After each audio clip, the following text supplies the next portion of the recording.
Introduced a world star in social entrepreneurship, because we only had like a welcome word and a morning session, and her name has already been mentioned more than 3 times. Joanna Mer, an amazing honor to have you here. She's a professor at the SA Business School. She's also the academic editor of the Stanford Social Innovation Review. Just to mention 2 things, there's a lot more you can read about her in her short bio or find on YouTube in one of the many videos about her. So without further ado, Joanna, the floor is yours. Thank you, Toon, and thank you for having me here, first of all, and thank you for you coming. Special thanks to actually Domenico. He was really a sparring partner in these last couple of years, to all of us, to Marike, to also our team, Ute, Topi, Sunčica, Tomislav. This is an exciting moment for us to be here. This is an exciting moment also to discuss the next topic. To what extent can the research that we have conducted over the last years inform decision-making by policymakers? Before I actually introduce our panelists here and say a little bit more about that, I just wanted to walk you through a couple of things and put slides and to put things in perspective. How this conversation here actually fits in some discussions that we have, especially here at the European level, but also more globally.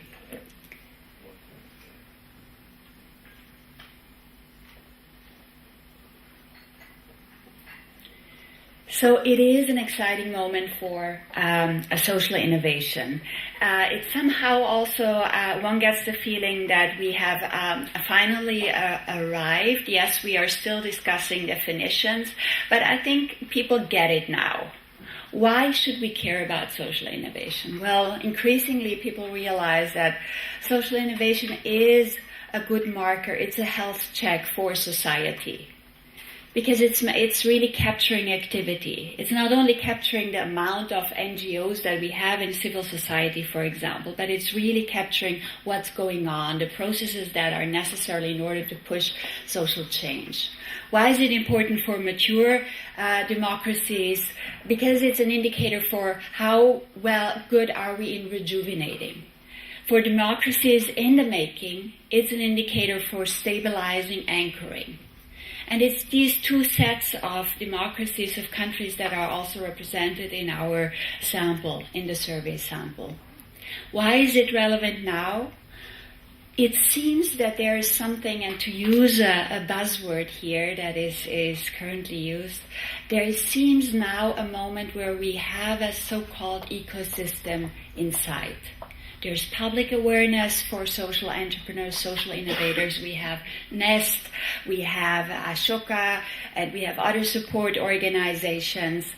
We have actually innovators, the social innovators, social entrepreneurs who label themselves as social entrepreneurs. So we have almost a new profession coming up. We have lots of good intentions, new resource providers coming up. Lloyd mentioned the whole issue domain, the whole new field of impact investing coming up. Lisa will tell us more. Also at the European level, European Venture Philanthropy Association, very active. And finally, also the willingness of policymakers to engage in this and also provide the necessary frameworks for that.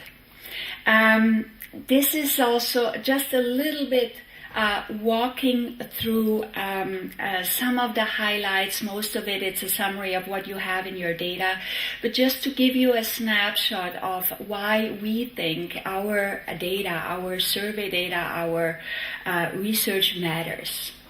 And it matters, we got a little bit of a sense of it because, and as I see many familiar faces actually here also who I have met during a meeting in May here in Brussels, where the Commission, actually different DGs, have reached out to consult with people engaged in this, trying to understand what needs to be next. And we think our data has something to say about these 3 domains where probably probably the Commission will focus on in terms of increasing awareness on social innovation, how to think of meaningful ways to providing access to finance, and also how we can think about the legislative infrastructure and structure around that. Again, like some of you are familiar with some of these high-level results. This is data from the first wave of our study. Social enterprises, in contrast to more conventional enterprises, seem to be largely unaffected by the crisis, measured by bottom line, but also revenues and also growth of assets. Again, like you have that in the data, but slightly higher percentage of radical innovation compared to conventional entrepreneurs. Definitely more collaborative efforts in terms of how you go about innovation than traditional entrepreneurs. And finally, important insights for policymakers, and we have some also here on the panel, important insights to also take informed decision in respect to come up with a homogeneous policy making. Is Europe really a level playing field for social innovation at this very moment? Our data suggests that there are still huge differences across geographies. Barriers to innovation are perceived very differently. The trade-off between economic and social is perceived very differently. I just want to focus on two things here, something that in the global discourse on social innovation we often forget, and I'm also speaking here in my role as the academic editor of Stanford Social Innovation Review and from my research also in the US. We focus a lot on financial capital, but we forget that a very important element in this whole discussion is human capital. Our data, I have some slides, but I don't want to go over in detail. Our initial data from the first wave clearly shows there are huge differences in terms of human capital. How well are social enterprises able to attract human capital? Very different in previous communist countries such as Romania and Hungary than the UK. The level of professionalism in the UK is just so far ahead from Romania. Also, whether you can make a living as a social entrepreneur or not. Very different realities in Hungary and Romania, where people cannot rely on the income as their main source of income. Obviously, also a lot of volunteers working on social enterprises in that part of the work. And finally, also the impact on legislation. And this is probably the only slide here I want to show is important. So at which level do social entrepreneurs perceive their impact in terms of affecting legislation?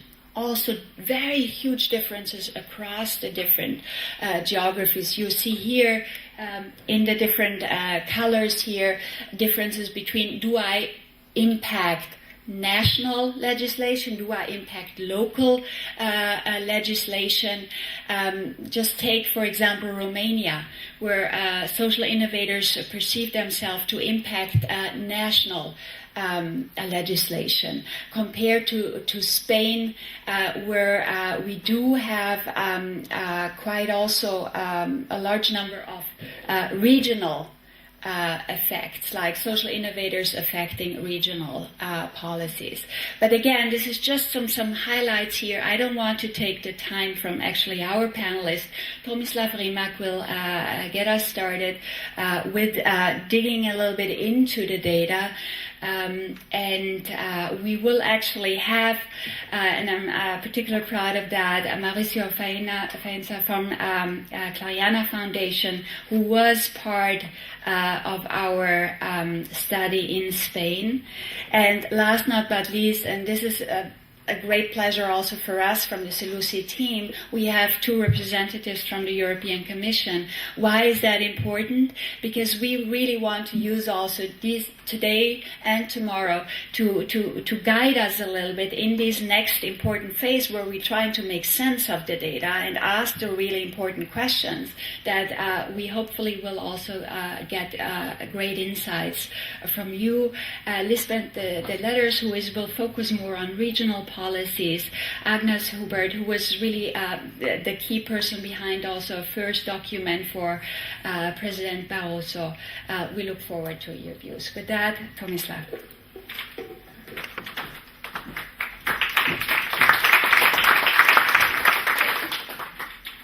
Thank you, Anna. So what I'm trying to give you is the status of what the academic literature says about the entrepreneurship and the policy making, and give you an example where we actually try to dig deeper using the SELUSI data. Using SELUSI data, what can we learn about the policy making and the resources that we need in this context. So what I'll do first is talk about in general about the entrepreneurship and policy. So here you have one of the probably most prominent authors about the entrepreneurship and doing research on entrepreneurship and policy, where he talks a lot about the right incentives for entrepreneurship. And in the literature we talk quite a bit about the incentives and look at about are they intrinsic, are they extrinsic. But one of the important part that we are seeing in recent years is about creating an environment that is supportive for entrepreneurship. And this environment that is supportive for entrepreneurship is actually created through policy that are entrepreneurship friendly. So there is a general agreement in not just academic but in general discourse that we have that of importance about the entrepreneurial activities, and first of all for the pursuit of economic growth, and then job and wealth creation. You don't have to go much further if you look at the daily press in Spain. We are heading into federal elections in November. Entrepreneurship comes as one of the dominant topics. Job creation is a huge issue, and it is coming that entrepreneurship is the way to do this. How can we actually help and stimulate creation of jobs by supporting entrepreneurs of small and medium enterprises? Yet, the literature will tell you that we still lack an intellectual foundation that would actually properly inform the policymaker. And one of the consequences of this situation is that there is a loss of experimentation. And experimentation is always characterized by some successes and by some failures.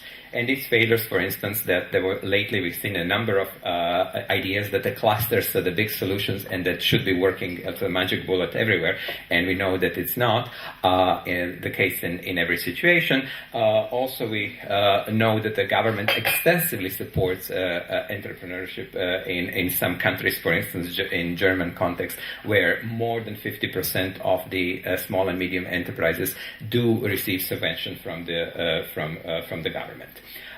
What is the conclusion is that in general that our knowledge about policy and impact on entrepreneurship is still inconclusive and tentative. In general, what the literature did find out is that there is a couple of elements that are very important and agreed upon about the policy making. And here you have them listed. I will just sort of say and point out that if you look at them, all of them have implication on social entrepreneurship. The question is, can we just transfer the knowledge directly from the conventional entrepreneurship into social entrepreneurship? So we are talking about financial support.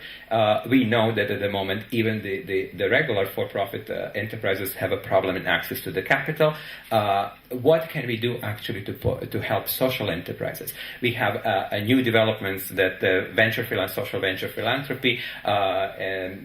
Is there anything that we can actually stimulate and help this even further? When we talk about the labor market policy, in some countries actually there are policies that are friendly for creation of insertion organizations that are preventing social exclusion of certain segments of population. And going back to the the topic that Johanna mentioned about the human capital is about, for instance, the entrepreneurial education. What can we actually do to help these individuals? Usually what we see a lot is that there is a goodwill, there is a good intention, but there is a lack of skills that are required for successfully running an enterprise. And of course, then we have to identify what are the skills and who are the most appropriate, or what are the most appropriate